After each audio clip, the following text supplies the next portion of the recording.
The Ultimate Timeline Part 1. I've completed the first 4 games. I've completed the very first 4 games, and now I am going to watch the lore. Now, this is what I think the lore is. This is what I think the lore is, okay?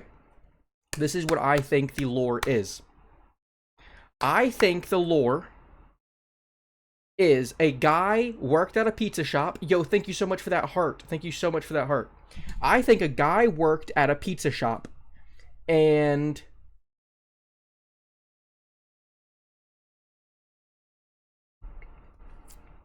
the guy worked at a pizza shop and then the animatronics came to life. But I think that it was all an illusion. All right, hear me out. Oh my god, I just came up with a new theory. Okay, the kid in Five Nights at Freddy 4 died to the animatronic, the accident. Bow, okay? Died to it. The kid didn't actually die. The kid didn't actually die. The kid went back to the pizzeria to get a job when he was older. And that's in Five Nights at Freddy 1. But his PTSD made him hallucinate all of the things happening in Five Nights at Freddy 1. And then in Five Nights at Freddy 2, same thing. He got the job again. He hallucinated it all. And then the same thing in Five Nights at 33. I think it's all an illusion. It's an illusion. All right. That's definitely wrong. But I think that's what I'm going to go with. All right, let's get into it. This is game theory. Yes, this is Matt Pack.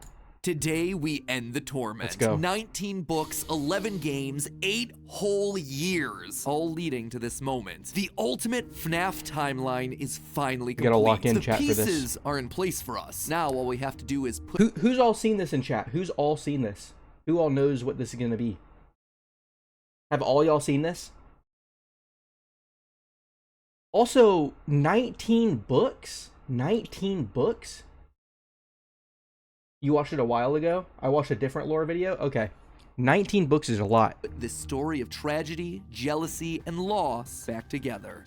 Okay, jealousy and tragedy. Hello, Internet. I did not get Welcome right to in my Game guess. Theory, the show that feels like a kid revealing the get it. class project that he's been working on all year. Except here, it's the class project that I've been working on for the past decade of my life. This one is big, my friends, and I gotta admit, kind of nervous. I haven't attempted a timeline video on this franchise since 2018. Back in the days when Mike was the crying child, Afton coming back was actually a surprise, and Fazgoo wasn't a phrase I'd ever thought I'd have to utter. But since the last time I did something like this, we've had...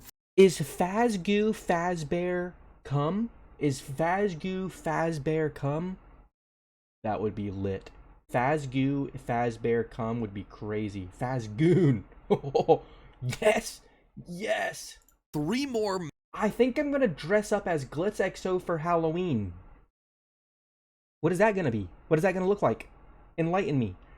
Yo, Uncom, I'm back. Yo, what's good, Uncom? Massive games, the death and revival I'm locked of the in. FNAF movie, I'm locked and more in. This is just robot the kids intro. than you can shake a staff Robot at. kids? It is Wait. exhausting trying to keep track of this whole franchise, Hold the which phone. honestly What's is going why on? I'm here today. The lore at this point is complicated. I It is agree. full of speculation and theory. So to hopefully make it a little easier for everyone and Talk to give to us me, all Matt a Pat. baseline to talk about this Talk to me, franchise Matt. moving forward into the Deadass. future, it's time to reveal my current tripping? working No. FNAF timeline. But just before I do, I just want to explain a couple of things. First, this timeline is massive. Seriously, Do I it put is bowls of huge. chips This on my thing belly? towers No, I over put any your mom video on my product belly, we though. have ever done on the channel. She But likes when to you sit look at right the on top. totality of this franchise, the story of FNAF really boils down to the story of one man, William Afton. His successes, his failures, his rise to becoming co-owner of one of the most successful restaurant franchises in the world, and his eventual fall to the monsters he helped to create, only to then be reborn in a new digital form later. Wait, That's who's why the I've decided rabbit? to I've split never this seen a timeline rabbit. into 3 main Three chunks. eras? The Okay. foundation of Freddy's, how the business started and how it came into being, the Afton Tough Dirt era, is William's alive. decades-long Yes. murder Where is Tough spree, Dirt? and post Oh, yeah, Purple watch Guy. Minions lore? Basically modern FNAF. Everything that happens after the Pizzeria Simulator fire. And because there are Pizzeria lots Simulator? of new big revelations in this thing that seemingly come out of nowhere, as well as just points I want to talk about further, I decided to dedicate one episode to each chunk. I originally What the hell wanted is it to this? be one This is the seamless Five Nights at continuous Freddy video, but it lore. just felt incomplete without some sort of explanation at the end of each one. Once this whole thing's done, I promise I'm going to merge all the narrative bits into one include Incredibles video, thing? so you can just skip my explanations. But for now, this just felt like the best, most satisfying, most complete way to do this. That being said, this is still about the story, the broad strokes of the franchise. Lore book. So in order to make sure that you guys know that I'm not just pulling answers out of thin air, not only am I discussing some of the more controversial bits at the end of each He's gonna source it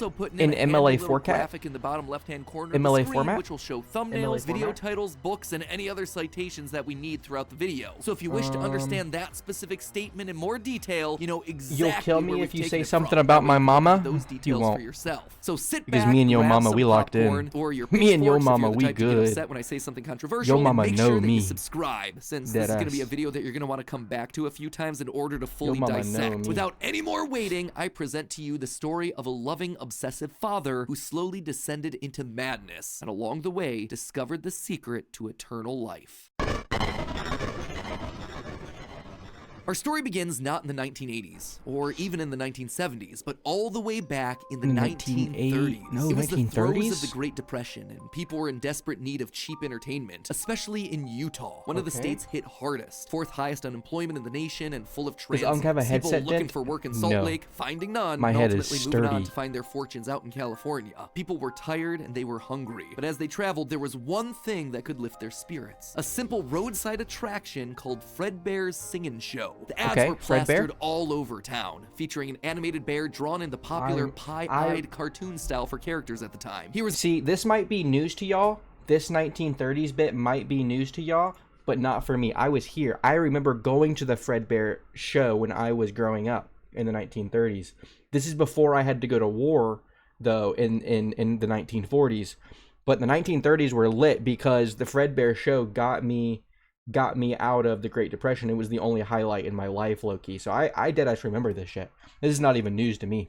Resembled cartoons like Mickey Mouse, Felix the Cat, this is like Betty a history Boop. book. It immediately said that this, Fredbear's, was a place where you could bring the family. And the price, honestly, couldn't be beat. For 50 cents, you could get food and entertainment as you watched the local trained real-life dancing bear perform on stage. Normally, you only got to see dancing bears at large traveling circuses. It looked just like that. It looked just like that. The tickets would go for about $1. That's $1 without food. But this was a smaller show, like the type from the Von highway Brothers robbery. Or the Robbins Brothers. That's highway robbery, would sell guys. for just a mere 50 cents. Watching that bear do tricks on stage brought a glimmer of joy at a time wear when a bald so cap much and a was headset with wrong an with ear the shirt. world. The I'll simple buy a show would German go on for Spitz years, just for the bringing bit. happiness to hundreds of travelers passing through looking for a quick meal. Buy a But it whole left dog a just for the permanent bit. impression on one little boy, capturing his imagination. Who's he gonna be? Nothing else had. Wait, is it the purple guy? Named Billy. Bill. That was his Wait, nickname, at least, but that his was the guy that parents was liked to call killing him me. William. That's the guy that was William killing me. The bear could dance. It could sing. For That's the guy that was decades, killing William me in dreamed the of minigame. recreating that moment of bringing a musical bear to life, but how? William was smart, He was without a fucking doubt. me in that He had a keen minigame. mind for business, but he wasn't the most creative. How do you make a singing, dancing bear come to life? $1 The best with no he could food do sounds was like using your worst rudimentary nightmare. What are you costumes. talking about? William What was does that inspired mean? by the work of Walt Disney, who throughout the 50s and 60s was pioneering the use of mascot suits throughout his theme park. The big innovation? Suits with 5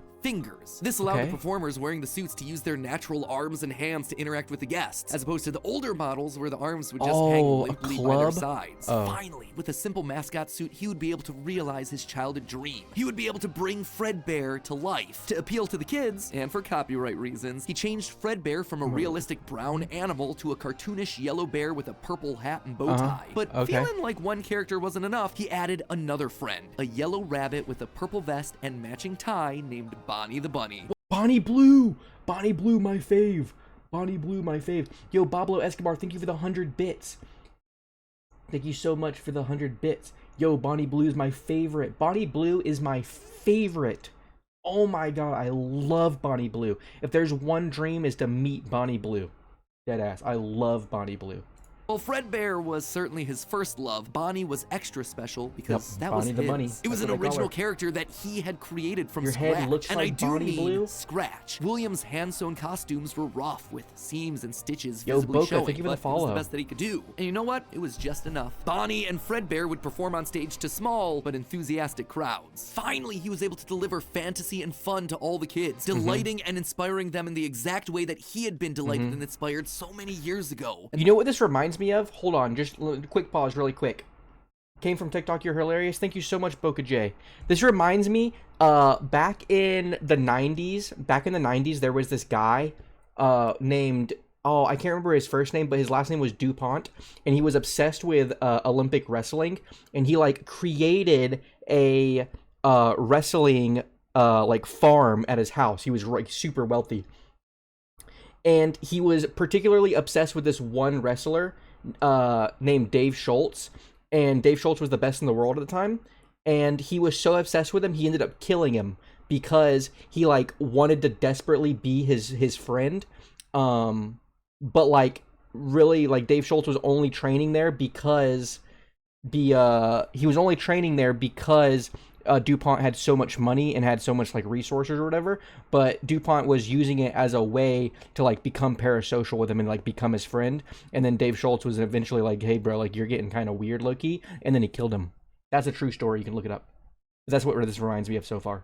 Things could have ended there. That could have been the end to his story. It could have been perfect had it not been for one Remember thing. you? Yes, Other Smosh people fan, I remember saw you. the success of his idea. Did I beat Five Nights at Freddy 4? Enter Yes. Chica's Party World. Chica! A rival restaurant starring performing animal characters. His idea, except they did it better. William may have been the first, but obviously he wasn't the best. It hurt the prideful William Afton to admit it, but this restaurant was able to do the thing that he always wanted to do. Make the animals actually come to life. All of the performers in this restaurant were robots. Simple metal skeletons that were powered by battery packs, but all of them able to freely turn and talk and dance on their own, no human required. It was like magic that like came AI. from the mind It's of like a AI taking over. It's like Henry IA taking over our jobs. In some small way, had been able to harness the power of life itself. Afton admired him. Oh my he was God. jealous, to be It's sure. actually like he also AI. looked upon this man with awe. Off to one side of Chica's Party World was a small cabaret stage featuring an elephant. Who's the magician. elephant? On the other, a hippo known to ramble on and on. That one was more of a joke for the parents. Wait,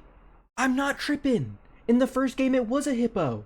It was a hippo in the first game. I'm not tripping. It actually was. It actually was a hippo. I'm not tripping.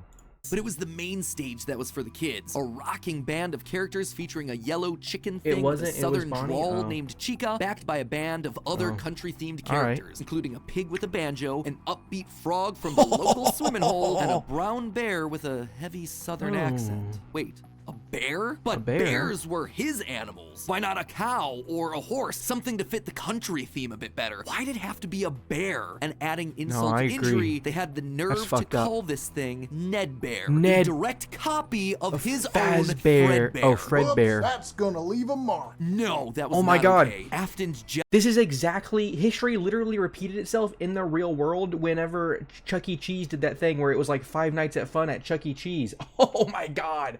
Oh my God, how did the lore literally get it right for what was going to happen in real life? Chuck E. Cheese literally ripped it off with Five Nights at Fun. Oh, I did see that controversy.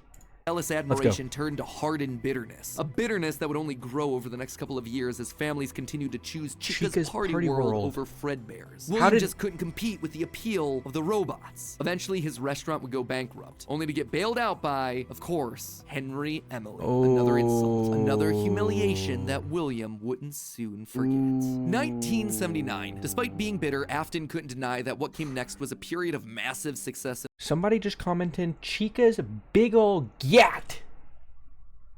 Gang.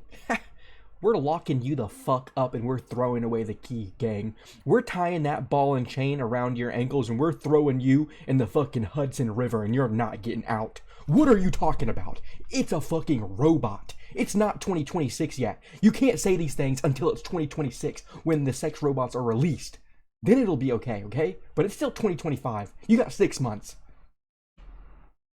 An expansion. With the two franchises now merged into one, it was the best of both worlds. Afton's ideas with Henry's robotic expertise. The two men decided to launch under a new name, Fredbear's Family Diner, a pizza chain that would eventually come to feature a mix of humans in performing suits as well as on-stage animatronics. They decided to stick with Fredbear as the headliner, considering the yellow bear was easily identifiable as a brand and because he was the original performing animal mascot. Like me. I'm an OG. This new restaurant would also see a mix of characters as the two franchises merged into one, with Pig Patch and Happy Frog performing right alongside Fredbear and Bonnie. And as part of this one big Fredbear family, they even got themselves official merch that were released, ranging from masks to magnets. The crappy Mr. Hippo fridge magnet? That said, not all the characters were winners. The reception to some characters was just mediocre, so they faded away into the dumpster, storage units, and retro budget tech stores of lost nostalgia, waiting for their chance to step back into the limelight if and when a headliner went out of commission. That would be me right there on the left. The swaggy gator with the mohawk. The fucking gator with the mohawk and the star glasses. That's fucking me. That's me. That's actually me. That's me. I claim him. Fare much better. I claim him as my own. Fox, as well as a blue guitar-playing variant of the yellow Bonnie Bunny. What would your Ultimately, the franchise animatronic would name get be? so big it would spawn its own cartoon show, Domi? Fredbear and Friends. Business was Domi. booming. In the end, Fredbear and Bonnie's popularity would be so strong that they would be able to support the Fredbear's Family Diner franchise all on their own, while also spinning off a new sister location dedicated to their friends. In 1983, Freddy Fazbear's Pizza launched, giving a dedicated home to all this new supporting cast of characters. Chica the Chicken, Bonnie the Blue Bunny, Foxy the Pirate, and of course the headliner, a brown Freddy Fazbear. Business was good. You know what I just thought of? Did Bonnie Blue get her name from Bonnie the Blue Bunny? Did he get the name? Did she get the name from the fucking bunny in this game? I think it's her real name. Gang. I don't know how to... I don't think that it is. I don't think her name is Bonnie Blue. Deadass. I just don't think her name is Bonnie Blue on her, like, on her social security card.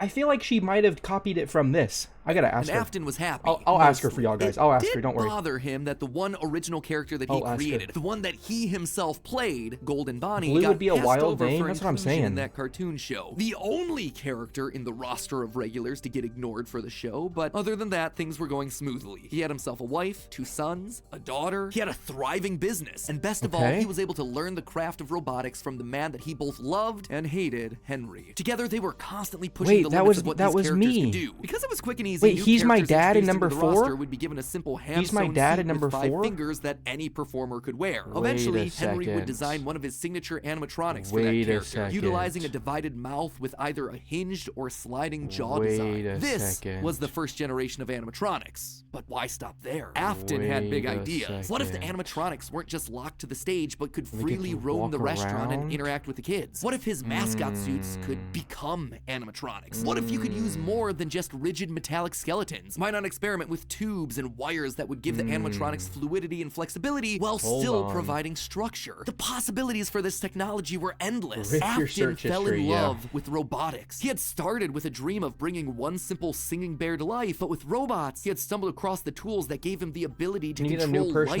itself. No. And thanks to Henry, he was practically speedrunning his way to an engineering degree. And while William wouldn't admit it out loud, one other thing that kept pushing him forward was the desire to beat his former rival. To prove himself smarter. Henry, not to pause it one more time, but Henry kind of looks like a guy from Date Everything, doesn't he? Doesn't he kind of look like a character from Date Everything? If Henry was in Date Everything, like, he looks like he could be the tablecloth.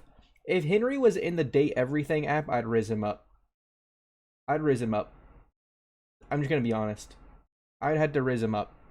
And more capable to surpass the man who everyone else considered to be a visionary He looks just like it. This art style is the same. Before the fall, and tragedy was about to strike. Okay, so that brings us to the end of part 1 of the story. That said, at the end of each of these chunks, I want to break down some of the logical leaps that I made, since the more narrative format doesn't give me much of a chance to justify a lot of the big decisions. And admittedly, there are some large leaps in here. Let's just start off with Fredbear's Singing Show, shall we? We know, based on the retro poster that was hidden in Security Breach, that at least at one point, Fredbear was an actual bear. And like I called out in that narrative segment, dancing bear shows were a real form of entertainment. The only problem is that, timing-wise, none of our main characters would be the people in charge of that business in the 30s and a series of pizza restaurants in the 80s without them just being extremely old. Best case scenario, if Afton's running the Singing Show when he's 18, that still puts him at nearly 70 when the first pizzeria opens and his murder spree begins. That just doesn't make a lot of logical sense, because he doesn't become immortal until until his first death in Springtrap. That's why I suspect that Fredbear's Sing and Show was either a family business that Afton then carried on to a new generation, or something that he saw as a kid and just wanted to recreate when he grew up. The Fredbear Sing and Show thing also starts laying the groundwork for some of the core elements of this story. That Freddy's was a place of fantasy and fun, and that Afton, despite eventually falling to become the heartless serial killer and mad scientist that we know him as, began as someone with good intentions and a love of entertaining kids. He wanted to bring things to life from the very beginning. He literally just spoiled the whole lore. That's what I'm saying. What was that? Next up, let's talk about those mascot costumes. One thing that I keep going back to is the design of Glitch Trap. It's a handcrafted suit. I don't know who that is. You can see the seams and everything. It even has 5 fingers for the performer's hands. It is very much not a Springtrap suit. This is something much more rudimentary. It came at a time before animatronics were a part of the story. That's why I suspect that it was actually the first, predating literally everything. John Pork is my goat. It's also a suit that is He's very also fucking personal dead. to Afton. He put his digital consciousness in that form. It's his personal avatar. It's the way that he sees himself. There's also a whole separate discussion to be had here about the habits and rituals.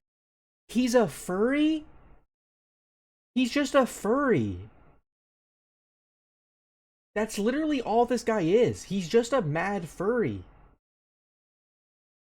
Like, you think that's really what it is? Here's my theory. This is actually my real theory right now.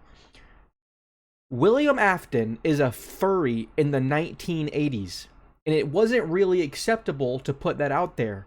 So, what did he do? He bottled it up. He got mad that he couldn't, you know, put it out there and be accepted, and then he started killing people. Allegedly. I haven't got that far. I don't know exactly what happens.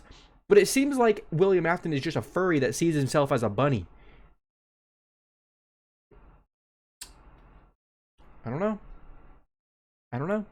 Rituals of serial killers. So the fact that he's choosing to lure kids and kill them in this particular suit actually says a lot about his emotional attachment Just to his it. persona. So while Fredbear seems to have My started persona with is an someone else's alpha wolf. creation, Golden Bonnie was uniquely Williams, giving him a personal connection. And that's not all. In this whole franchise, only one set of characters have themselves 5 fingers, the Nightmares. Even Golden Freddy, Fredbear, was a 5-fingered wearable suit at one point in the story, as we see in this shot from the graphic novel. Before he, like everyone else, was turned into an animatronic. This seems to imply that all of the main characters had similar wearable mascot outfits at least at one point in time, and that whoever is having the FNAF 4 nightmares, if they even are nightmares, something that we'll touch on in part 2, saw those mascot suits specifically. Lastly, we have to talk about the elephant in the room. The literal elephant, Orville Elephant, as well as the rest of the mediocre melodies. For a while now, I've suspected that the mediocre melodies played a much more important role in the story than just being a bunch more animatronics to fill out the roster. Especially Ned Bear, which is just so suspiciously close to Fredbear. And yet, there are 2 key details that we're gonna have to justify with any mediocre melodies mention. One, they're very rudimentary with external battery packs, implying that they come very early in the timeline. And 2, we know that at minimum, Mr. Hippo does eventually become an official member of the extended Freddyverse. But if these things are supposed to be cheap, generic rip-offs, why would you be trying to rip off yourself? They should have had the fucking gator in there. You would be stealing someone else's ideas. So if Afton created Fredbear, there would have to be some rival franchise. The only other person who would likely go live be with other people and rage bait them. We've talked extensively about how the mediocre melodies are clearly Henry's design aesthetic. So it just has to be him. I don't think Henry's doing this maliciously. He doesn't strike me as the type. He was likely building the robots at the orders of someone else that was running a rival restaurant for your next stream to be franchise. But that's catfishing as a enough furry? motivation to start Afton down a path of jealous rivalry. But I also am listening. begrudging I know what's going on. admiration. As the Freddy Files Ultimate Edition says, it's important to revisit the beginning of Henry and William's relationship, so here you go. I think this is where it begins. Also, this is future Matt Pat here coming back to add this one in. Seems like the recently released character encyclopedia has backed up all of this speculation. Oh my god, he's a genius. Oh my god, Matt Pat's a hero. I've also been holding off a bit He's to a see hero. what wrenches this character encyclopedia might throw into it. Henry And on this PMO, particular yeah. point, I gotta Henry say, kind of PM seems like we might actually have nailed it. They actively call Henry out the kinda suspicious PMO. similarities to the main Fredbear crew. Quote from one of the pages. Henry Ned Bear kinda looks like an PMO too. imitation, altered just enough to avoid copyright issues.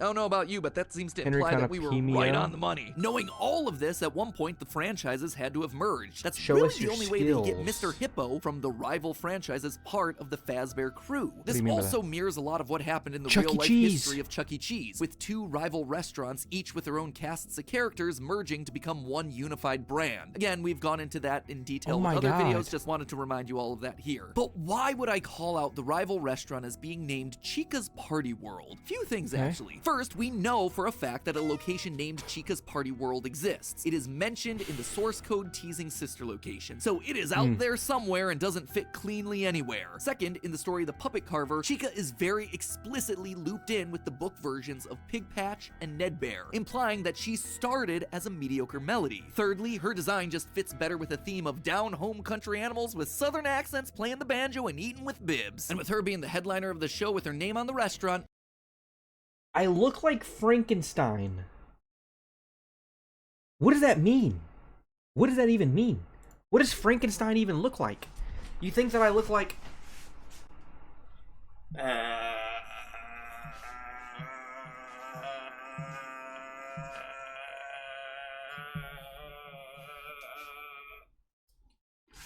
Like, what? Are we dead ass? Play with viewers like you used to? Oh my god. Gang, I played Siege with viewers 2 times. Siege isn't fun to play. I don't know what to tell you. It just isn't. I look like I have green skin, square head, and stitches everywhere. I do have stitches. I do have stitches. There's a stitch running from the front to the back, if you know what I'm saying. From the front to the back. Because you're not good. Yeah, gang, I don't want to be good at Siege. What do you not, like, why would I want to be good at a game that I don't play? Hop on Clash? Gang, no. I'm watching this video and then I'm playing Granny. She was the one that was added to the main cast of characters while all the other mediocres faded away. It's also why when Freddy... Do I wipe from the front to the back or back to the front? I don't wipe at all. I don't wipe at all. I use a splash of water.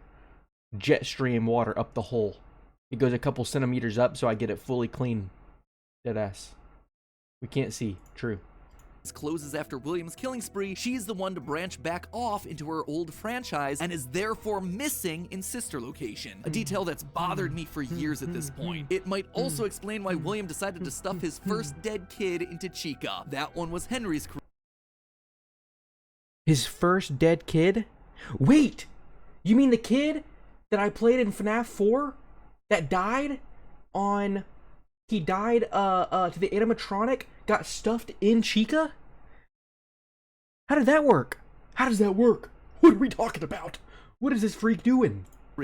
Not his. Is all of this a big leap? Yeah. Is it connecting a lot of dots that are very spread out across the franchise that I've been holding on in the back of my mind for years? Absolutely. But I think it makes sense. It also serves as a clean answer to a lot of the random threads that Scott's been leaving dangling for years. So with all of that in mind, my friends, we can close the book on the foundation of Freddy's. And don't worry, next week I'll be back to give you arguably one of the most confusing parts of this entire timeline situation. Part 2, the Afton era. I promise, it will actually be next week this time. No more waiting around. I am just as eager to get this one out the door as you are to watch it. I promise. You know what else I promise? I promise that we'll actually get to talking about the games. I did grasp all of that. I got the history down.